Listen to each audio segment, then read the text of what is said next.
अपने 12 साल के गुजरात के शासन के दौरान नरेंद्र मोदी की मित्रता कुछ बड़े उद्योगपतियों के साथ थी, जबकि आडवाणी के साथ ये सुविधा नहीं थी। धन की व्यवस्था करने में नरेंद्र मोदी सफल रहे। अब उसके बाद घटनाक्रम धीरे धीरे बदलने लग गया। पूंजीपतियों ने भाजपा के सामने शर्त रख दी कि भाजपा को तभी धन उपलब्ध करवाएंगे जब नरेंद्र मोदी को प्रधानमंत्री पद का उम्मीदवार पार्टी घोषित कर दे। भाजपा को पूंजीपतियों के दबाव के आगे झुकना पड़ा और नरेंद्र मोदी को प्रधानमंत्री पद का उम्मीदवार बनाना पड़ा। आडवाणी नाराज होकर कोप भवन में बैठ गए। उसके बाद धीरे धीरे घटनाक्रम बदला। लोकसभा चुनाव प्रचार के दौरान मुकेश अंबानी ने देश में 22 चैनल खरीद लिए। इन चैनल को ये निर्देश था कि वो दिन रात मोदी का प्रचार करे, उनकी रैलियों के भाषण लाइव टेलीकास्ट करे और समस्त विपक्षी नेता यानी आज के विपक्षी नेताओं पर तंज कसने के लिए कहा गया। मायावती, अखिलेश, केजरीवाल, राहुल गांधी, सोनिया गांधी, लालू समेत तमाम नेताओं पर तंज कसने के लिए कहा गया। मीडिया ने ये काम बखूबी किया भी।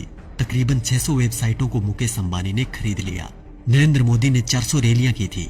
इन रैलियों का खर्चा अपने 67 पूंजीपति मित्रों के द्वारा उठाया गया।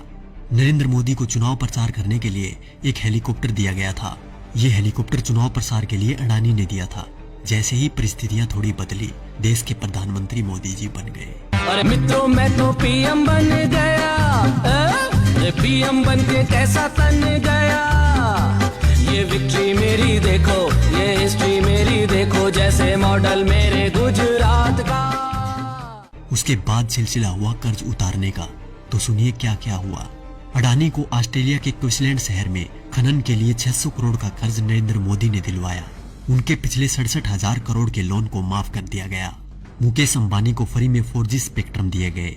इसके अलावा मुकेश अंबानी की कंपनी पर पिछली सरकार द्वारा लगाया गया जुर्माना माफ कर दिया गया। उनके भी कुछ कर्जों का राइट ऑफ कर दिया गया। दैनिक जागरण अखबार ने लोकसभा प्रचार के दौरान नरेंद्र मोदी का बखूबी साथ दिया था, इसलिए इस अखबार के मालिक को मोदी जी ने राज्यसभा में सांसद बना दिया। दैनिक भास्कर अखबार, जिसके मालिक वेदांता कंपनी है, उसको मोदी जी ने छत्तीसगढ़ में कोयले की खदान दिलवा दी। जी न्यूज, जिसने दिन रात नरेंद्र मोदी का प्रचार किया और आज भी कर रहा है, उसके मालिक सुभाष चंद्रा को भाजपा ने राज्यसभा सांसद बना दिया। और अब बात करें किसान और गरीब लोगों की, तो शायद उनके बारे में मुझे बोलने की जरूरत ही नहीं, क्योंकि सभी नेता कोई भी पार्टी का हो एक ही बात बोलता है, कर्ज माफ, लोगों को नौकरी और लड़कियों को सम्मान। तो क्या हुआ भाई साहब, कर्ज तो आप सभी का माफ हो ही गया होगा और नौकरी भी लग गई होगी, आराम से घर बैठकर खाने की।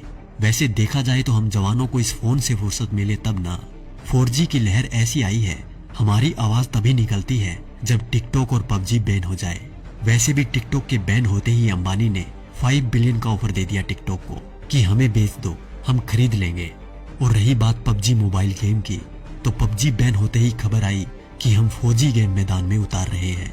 अच्छी बात है, मेक इन इंडिया होना भी चाहिए, पर शायद अब इस गेम से युवा गलत दिशा में नहीं जाएंगे, क्योंकि इसको गंगा के जल से धोकर लॉन्च किया जाएगा।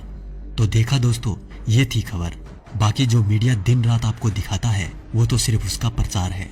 साथियों, ये खबर हर फोन में होनी चाहिए, जिससे कि बीजेपी की इस करतूत का सबको पता चल जाए।